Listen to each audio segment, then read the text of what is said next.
नमस्कार, मैं हिमांशु भानी और आप देख रहे हैं डेटलाइन गुजरात न्यूज़.com #DLG+2। खबरें दुनिया भर से। दुनिया भर की सुर्खियों में सबसे पहले खबर हम रुक करेंगे बैंकिंग सेक्टर की खबरों से, क्योंकि अंतर्राष्ट्रीय बाजार में सबसे बड़ा झटका जो लगा है सिलिकॉन वैली बैंक जो कि दिवालिया घोषित हुई है, उसके बाद एक तीसरी बैंक सिग्नेचर बैंक भी दिवालिया घोषित हुई है। सबसे पहले जो बैंक दिवालिया जिसने अपना दिवालियापन घोषित किया था वो थी सिल्वरगेट बैंक। ये सब बैंक्स ज़्यादातर टेक्नोलॉजी कंपनीज और जो वेंचर कैपिटलिस्ट होते हैं उनको फंड करती थी।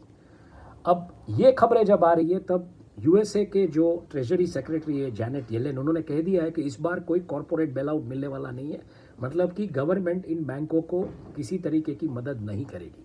हालांकि ये एक अपॉर्चुनिटी है बड़े अंतर्राष्ट्रीय बैंकों के लिए। और हो क्या रहा है देखिए, बैंक अमेरिका का टूट रहा है, लेकिन खरीद कौन रहा है? खरीद रहे हैं चीनी, क्योंकि हांगकांग शाम का HSBC बैंक जो है, HSBC बैंक ने यूके की जो सब्सिडरीज है सिल्वर वैली बैंक की, उसको खरीदने की अपनी मंशा जाहिर की है।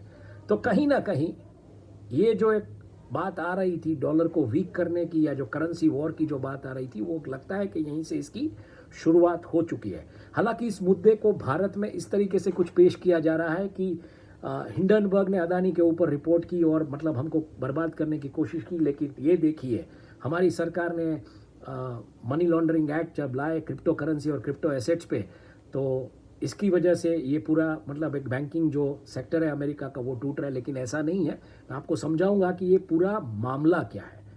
सिलिकॉन वैली बैंक जो थी वो ज़्यादातर अपना जो मतलब एक्सपोजर जो पैसा देती थी वो टेक सेक्टर की कंपनियां, स्टार्टअप्स इनको और वेंचर कैपिटलिस्ट जो होते हैं, वेंचर कैपिटलिस्ट मतलब जो पैसा लगाते हैं किसी कंपनी में और कुछ वक्त के लिए उसमें से उस कंपनी को प्रॉफिट मेकिंग बना के फिर अपना पैसा उसमें से निकाल लेते हैं। मतलब कि 1x की वैल्यू लगाई और उसको 2 या 3x पे लेके चले गए और बाद में अपना पैसा निकाल लिया, तो उसमें से फिर उस तरीके से उसके शेयर्स जो उसने खरीदे वो शेयर्स वापस वो ऑफलोड करते हैं। तो जब वो शेयर्स लिए थे तो 1x वैल्यू पे थे, वो शायद 3 या 5x या 6x या 10x पे वो लोग बेच के निकल जाते हैं। तो होता क्या था, सिलिकॉन वैली बैंक की कुछ जो कस्टमर डिपॉजिट्स, जो कस्टमर जो अपना पैसा रखते हैं बैंक में, वो कस्टमर डिपॉजिट्स करीबन 2020 में 40 अरब डॉलर के आसपास थी। ये डिपॉजिट्स 2022 के पहले क्वार्टर में, यानी कि सिर्फ 2 साल में करीबन 200 अरब डॉलर हो गई। तो बैंक के पास इतना पैसा है तो उनको लगा कि हम क्यों ये पैसा हम किस जगह पे हम डालें, कैसे इन्वेस्ट करें। तो उन्होंने वो पैसा इन्वेस्ट किया ट्रेजरी बॉन्ड्स और मॉर्टगेज बैक जो एसेट्स होते हैं उसमें इन्वेस्ट किया। अब देखिए साहब हुआ क्या कि जैसे ही पैसा उसमें इन्वेस्ट किया ट्रेजरी बॉन्ड्स में, इस तरफ अमेरिकन सरकार ने ब्याज की दरें बढ़ाई, तो ट्रेजरी इंस्ट्रूमेंट्स की वैल्यू नीचे आने लगी। जो इन्वेस्टमेंट था वो इन्वेस्टमेंट की वैल्यू नीचे आने लगी। अब आप सोचेंगे कि ये कैसे हुआ, अमेरिकन सरकार ने ब्याज के दर बढ़ाए तो जो इंस्ट्रूमेंट्स है ट्रेजरी बॉन्ड्स या ट्रेजरी इंस्ट्रूमेंट्स उसकी वैल्यू नीचे कैसे, मैं समझाता हूँ आपको। बॉन्ड्स ज़्यादातर कैसे होता है कि अगर मैं पैसा लगाता हूँ बॉन्ड में, मान लीजिए कि मैंने कुछ पैसा लगाया है, मान लीजिए कि मैंने 10,000 रुपया बॉन्ड्स में लगाया है, तो बॉन्ड्स की एक वैल्यू रहती है, उसकी एक मैच्योरिटी पीरियड होता है कि वो ये बड़े जिसको बोले एक संक्षिप्त तरीके से समझाने की कोशिश कर रहा हूँ, मोटे मोटे तौर पे क्या होता है। तो मान लीजिए कि मैंने 10,000 रुपया लगाया किसी बॉन्ड में, तो बॉन्ड की एक लाइफ साइकिल होती है कि 5 साल के बाद उसकी मैच्योरिटी होती है या 7 साल के बाद या 10 साल के बाद, और तब तक वो एक फिक्स तरीके का इंटरेस्ट मुझे देंगे। मतलब जैसे बैंक में मैं पैसा लगाता हूँ मेरे को इंटरेस्ट मिलता है, उसी तरीके से मैं जब बॉन्ड्स में पैसा लगाता हूँ तो मुझे इंटरेस्ट किस तरीके से मिलता है। मान लीजिए कि उसका कूपन रेट जो है वो 3% है या 5% है, मान लीजिए 5% लेके चलते, तो 10,000 रुपया जो मैंने बॉन्ड्स में लगाया और उसकी मैच्योरिटी जो डेट है वो 10 साल के बाद की है, तो जो पैसा मैंने 10,000 लगाया उसका मुझे जो इंटरेस्ट मिलेगा हर साल 500 रुपया, वो करीबन 10 साल तक मिला, तो मुझे वो 5,000 रुपया एज अ इंटरेस्ट मिला। और 10 साल के बाद वो 10,000 रुपया जो मेरी जो असल रकम थी जो मैंने बॉन्ड्स में लगाई थी वो मुझे वापस दी जाएगी। लेकिन इस बीच अगर मान लीजिए कि ब्याज की दरें बढ़ती है तो जो बॉन्ड से जो ट्रेड होते हैं वो नीचे चले जाएंगे और मैं अपना पैसा लेके चला जाऊंगा कहीं और बैंक में डालने के लिए, क्योंकि ब्याज की दरें वहाँ पे बढ़ी है। तो ये मामला होता है। तो इस तरीके से जो ब्याज की दरें बढ़ी और इन्होंने पैसा लगाया था, वो इंस्ट्रूमेंट्स ट्रेजरी बॉन्ड के इंस्ट्रूमेंट्स की प्राइसिंग डाउन होने की वो ट्रेड होते हैं एक्सचेंज में, तो उसकी वजह से इनका जो इन्वेस्टमेंट था वो मान लीजिए कि $100 अरब लगाया था तो वो करीबन 70 या 50 अरब डॉलर पे आके रुक गया। तो 50% इरोजन खाली इंटरेस्ट रेट बढ़ने की वजह से हुआ। दूसरा क्या हुआ कि कॉस्ट ऑफ बोरोइंग जो वो बढ़ गई, मतलब आईटी कंपनीज को जो लोन दिए थे उसकी डेफिनेटली इंटरेस्ट बढ़ी, तो उसकी वजह से उसको भी मतलब वो बैंक को भी इंटरेस्ट लेना पड़ेगा, तो वो इंटरेस्ट रेट भी बढ़ गई।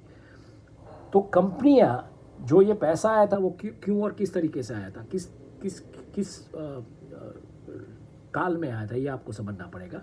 जब कोरोना का काल चल रहा था, ज़्यादातर वर्क फ्रॉम होम था, तो उस दिशा में ये पैसा उस तरीके से आया था। और ज़्यादातर आईटी कंपनियां सोच रही थी कि ये डिमांड जिस तरीके से आ रही है वर्क फ्रॉम होम को लेके वर्चुअल स्पेस में, तो स्टार्टअप्स, इकोसिस्टम, ये सब जो बढ़ रहा था, इसमें बैंक ने ज़्यादा पैसा देना शुरू कर दिया।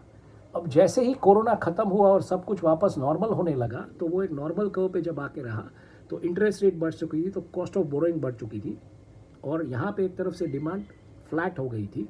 तो आईटी कंपनीज को लगा कि जितने लोगों को हमने रखा था उसे हम रख नहीं पाएंगे, कॉस्ट बढ़ रही है, कॉस्ट ऑफ बोरोइंग बढ़ रही है। तो कहीं ना कहीं वो एक शुरू हुआ रीस्ट्रक्चरिंग पूरा का पूरा। तो इसकी वजह से वो रिकवरीज में प्रॉब्लम होनी शुरू हो गई।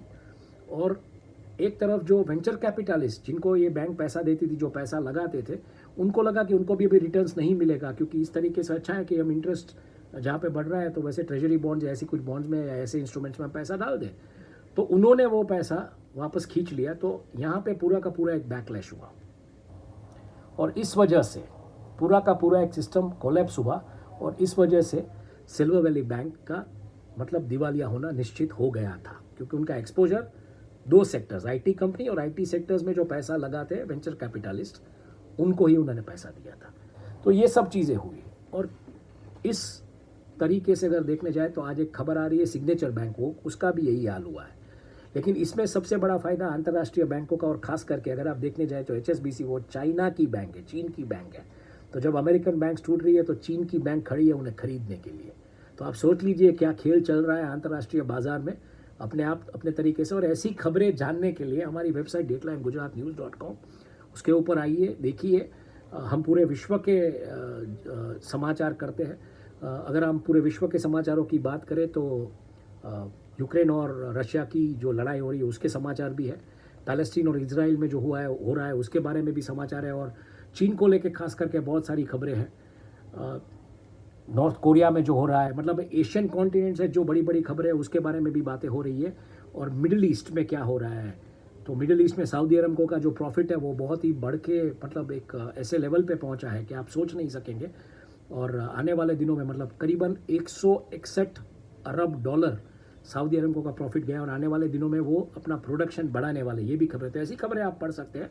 और एक मज़ेदार खबर, और जिसको बोले अगर आपको मतलब वॉर इन्वेस्टिगेशन या वॉर स्टोरीज पढ़ने में इंटरेस्ट है, तो रशिया कुछ ऐसा कर रहा है कि वो जो यूएस के जो जेवलिन्स और स्ट्रिंगर मिसाइल्स जो है उसको मतलब जो वहाँ पे जो शूट किए गए यूक्रेन में, तो वो मिसाइल्स को लेके वो ईरान को दे रहा है रिवर्स इंजीनियरिंग के लिए। तो वॉर की दुनिया में भी आप देखिए क्या किस तरीके से हो रहा है। और इन सब के बीच थोड़ी खबरें अफ्रीका से भी है, थोड़ी खबरें यूरोप से भी है, थोड़ी खबरें कनाडा, यूएस और कैरेबियन आइलैंड्स और लैटिन अमेरिका से भी है, और कुछ खबरें ऑस्ट्रेलिया और जो आर्कटिक रीजन या एंटार्क्टिक रीजन जिसे हम पोलर जोन्स कहते हैं वहाँ से भी है। तो ये सब खबरें जानने के लिए आप लॉग ऑन कीजिए dateline-gujaratnews.com पर और देखते रहिए ऐसी खबरें। तो मुझे लगता है कि पूरे विश्व में जो हो रहा है, भारत में जो हो रहा है, भारत की बड़ी बड़ी खबरें आज जैसे मतलब ऑस्कार्स में RRR के गाने नाटू नाटू को जिस तरीके से अवार्ड मिला है, तो ये सब खबरें एक जगह पे आपको पढ़ने को मिलेगी। और ऐसे वीडियोस इन खबरों के बारे में कि आज के दिन की खबर क्या है, ये पढ़ने के लिए भी आप ये वीडियोस देख सकते हैं और खबरें भी पढ़ सकते हैं dateline-gujaratnews.com पे। शुक्रिया, थैंक यू, धन्यवाद।